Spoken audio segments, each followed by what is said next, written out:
Hello everyone, welcome you all on focus on study. आज हम पढ़ रहे हैं कंप्यूटर और इसके अंदर हमने अपना बेसिक फंडामेंटल की एक सीरीज़ स्टार्ट की हुई है और आज का हमारा जो टॉपिक है वो है आपका मेमोरी। आज का टॉपिक है मेमोरी।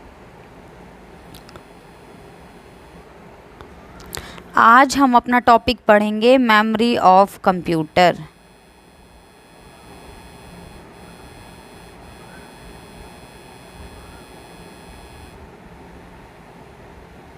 मेमोरी ऑफ कंप्यूटर, हाँ जी।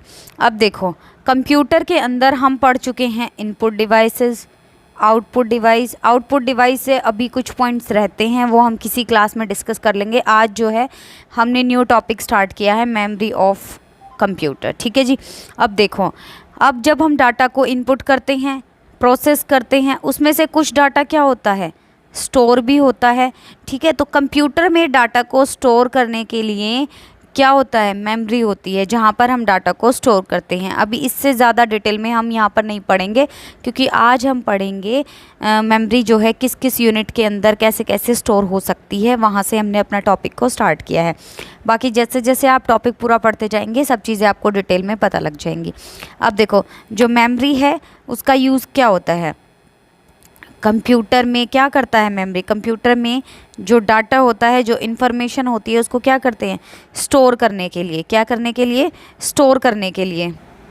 कंप्यूटर के अंदर डाटा को स्टोर करने के लिए मेमोरी का यूज़ होता है। अब देखो, मेमोरी अलग अलग टाइप से होती है, रैम, रोम, परमानेंट, सेकेंडरी, वो सब कुछ डिटेल में पढ़ेंगे। उससे पहले हम पढ़ते हैं कि जो मेमोरी होती है उसको मेज़रमेंट किया जाता है, ठीक है जी।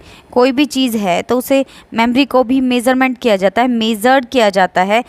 किसके अंदर इसको मेज़र किया जाता है, बिट के अंदर, निबिल के अंदर, बाइट, किलो बाइट, ऐसे क्या होता है, चलता रहता है। सारे ही अलग अलग टर्म्स के, मेगाबाइट, गीगाबाइट, वो सब कुछ पढ़ेंगे। अब देखो, उसके बाद हमारे पास एक जो टर्म है स्मॉलेस्ट यूनिट्स, हम पढ़ रहे हैं सबसे पहले यूनिट्स ऑफ मेमोरी। तो स्मॉलेस्ट यूनिट ऑफ मेमोरी, ठीक है जी। मेमोरी की जो स्मॉलेस्ट यूनिट क्या होती है, वो क्या होती है, बिट। क्या होती है, बिट। और बिट क्या होती है, 0 एंड 1। बिट क्या होती है, 0 एंड 1, जिसे हम क्या भी बोलते हैं, जिसे हम बोलते हैं बाइनरी डिजिट। क्या बोलते हैं, बाइनरी डिजिट, ठीक है जी, समझ आ गया। और ये तो हमने बात की स्मॉलेस्ट की। अब ऐसे ही हम लार्जेस्ट यूनिट ऑफ मेमोरी पढ़ते हैं, तो वो क्या होती है, योटा बाइट। क्या होती है, योटा बाइट, ठीक है।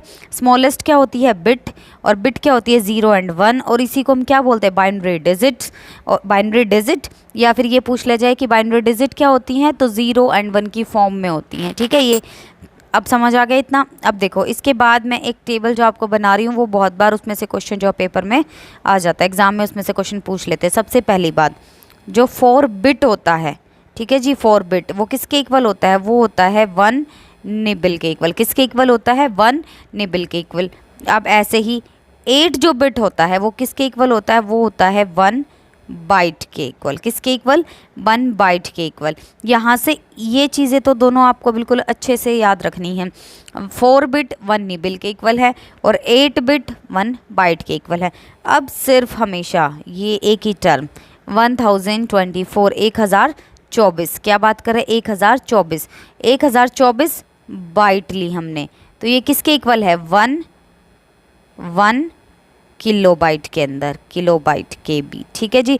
अब ऐसे ही 1024 किलो बाइट, ये किसके इक्वल है, 1 मेगा बाइट के इक्वल। किसके इक्वल, 1 MB के इक्वल। सभी नेट यूज़ करते हैं तो सबको ये मेगाबाइट टर्म से अवेयर हैं। अब ऐसे ही सेम वो मेगाबाइट इधर ले आओ। अब ये किसके इक्वल होता है, ये होता है आपका 1 गीगाबाइट के इक्वल। किसके इक्वल होता है, 1 गीगाबाइट के इक्वल, ठीक है जी। अब ऐसे ही 1024 गीगाबाइट किसके इक्वल होता है, 1 टेराबाइट के इक्वल। किसके इक्वल होता है, टेराबाइट के इक्वल होता है। हाँ जी, अब आगे बात करेंगे 1024 टेराबाइट, ये किसके इक्वल होता है, ये आपका इक्वल होता है 1 पेटाबाइट के इक्वल। किसके इक्वल, 1 पेटाबाइट के इक्वल। अब ऐसे ही बात करेंगे 1024 पेटाबाइट, ये किसके इक्वल होता है, देखो ये किसके इक्वल होता है, ये होता है 1 एक्साबाइट के, ठीक है जी। अब ऐसे ही 1024 एक्साबाइट ये किसके इक्वल होता है, ये होता है 1 जोटा बाइट के इक्वल, किसके इक्वल, 1 जोटा बाइट के इक्वल। ऐसे ही 1024 जोटा बाइट, ठीक है जी, 1024 जोटा बाइट किसके इक्वल होता है, 1 योटा बाइट के इक्वल, किसके इक्वल होता है, 1 योटा बाइट के इक्वल। समझ आ गया। अब एक चीज़ देखो, यहाँ से आपसे क्वेश्चन पूछा जा सकता है कोई भी, तो आपको पता होनी चाहिए सबसे स्मॉलेस्ट यूनिट क्या है, बिट, और सबसे लार्जेस्ट यूनिट क्या है, योटा।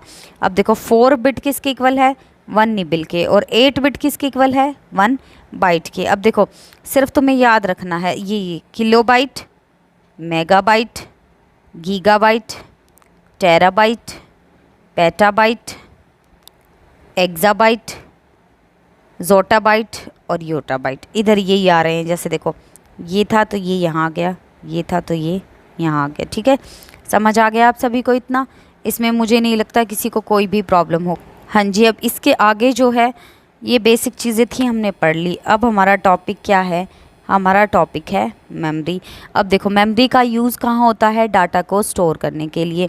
अब मेमोरी हमारी जो है, मेमोरी का यूज़ कहाँ होता है, डाटा को स्टोर करने में। अब देखो जो मेमोरी हमारी है उसको हम 2 पार्ट्स में डिवाइड करते हैं, ठीक है जी।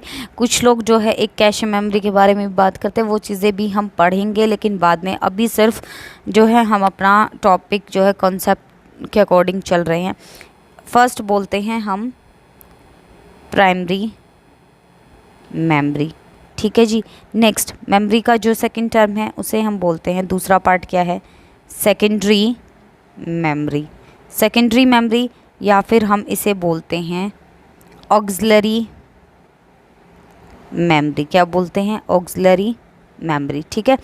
मेमोरी को 2 पार्ट्स में डिवाइड किया गया है, primary memory and secondary memory, और सेकेंडरी मेमोरी को ही ऑक्सिलरी मेमोरी बोलते हैं। देखो हमें अपने एग्ज़ाम के पॉइंट ऑफ व्यू से कोई वहाँ पर रिटन में डेफिनेशन नहीं लिखनी कि हमें उसके मार्क्स मिलेंगे तो हमें 5 मार्क्स के अकॉर्डिंग डेफिनेशन लिख लिए, नहीं, हमें उसका एग्जैक्ट मीनिंग पता होना चाहिए। प्राइमरी मेमोरी वो मेमोरी होती है जो पहले से ही मौजूद होती है सिस्टम के अंदर। कोई भी सिस्टम है, कोई भी कंप्यूटर है, उसके अंदर डाटा को स्टोर करने के लिए जो स्पेस पहले से ही मौजूद हो, पहले से ही गिवन हो, ऑलरेडी उसके अंदर हो, उसे हम बोलते हैं प्राइमरी मेमोरी। और सेकेंडरी मेमोरी या फिर ऑक्सिलरी मेमोरी क्या होती है, जो किसी भी सिस्टम के अंदर बाहर से अटैच की जाती है, जो बाहर से अटैच की जाती है, ठीक है, बाहर से अटैच की जाती है।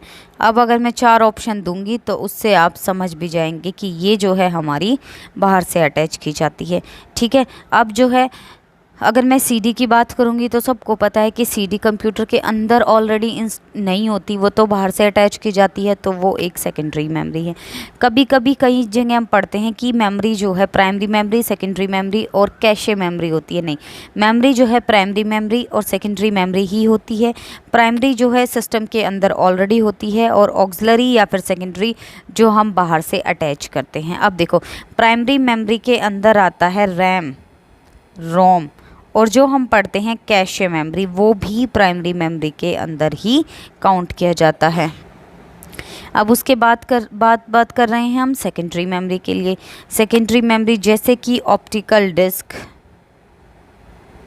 CD, DVD, BRD, magnetic disk और भी बहुत सारे डिवाइसेस। मैं सभी के नाम नहीं लिख रही यहाँ पर, मैंने लिख दिया है ऑल अदर डिवाइसेस जो हम मेमोरी में यूज़ करते हैं, एक्सटर्नल यूज़ करते हैं। हम उन्हें पूरा डिटेल में पढ़ेंगे इस टॉपिक को, तब जो है आपको अपने सभी डाउट्स जो हैं यहाँ से क्लियर हो जाएंगे। तो आज हम बात कर रहे हैं सबसे पहले प्राइमरी मेमोरी की। किसकी बात कर रहे हैं हम, प्राइमरी मेमोरी की, ठीक है जी। अब प्राइमरी मेमोरी वो मेमोरी है जो ऑलरेडी सिस्टम के अंदर पहले से ही प्रेजेंट होती है। क्या होती है, पहले से ही प्रेजेंट होती है, हमें बाहर से वो अटैच नहीं करनी होती, वो ऑलरेडी उसके अंदर अटैच होती है। अब इसके अंदर हम क्या क्या चीज़ें पढ़ेंगे, हम पढ़ेंगे RAM, ROM, and cache memory. ये 3 टॉपिक जो हैं हमारी प्राइमरी मेमोरी के टॉपिक के अंदर जो है काउंट होते हैं। ठीक है जी, आज की क्लास में हमने जो भी पढ़ा है उसके अंदर यूनिट्स ऑफ मेमोरी काफ़ी इंपॉर्टेंट टॉपिक है जो आपको अच्छे से पता होना चाहिए, उससे क्वेश्चन पूछा जा सकता है। आप इन सभी को रिवाइज़ करें, कोई भी प्रॉब्लम आती है तो वो कमेंट सेक्शन में लिखें। अगर आपको वीडियो पसंद आए तो लाइक करें, शेयर करें, सब्सक्राइब करें। और आगे का जो टॉपिक है हमारा वो हम नेक्स्ट क्लास में कंटिन्यू करेंगे। मिलते हैं नेक्स्ट क्लास में, तब तक के लिए थैंक यू सो मच। अच्छे से रिवाइज़ करें, मिलते हैं नेक्स्ट क्लास में। Thank you.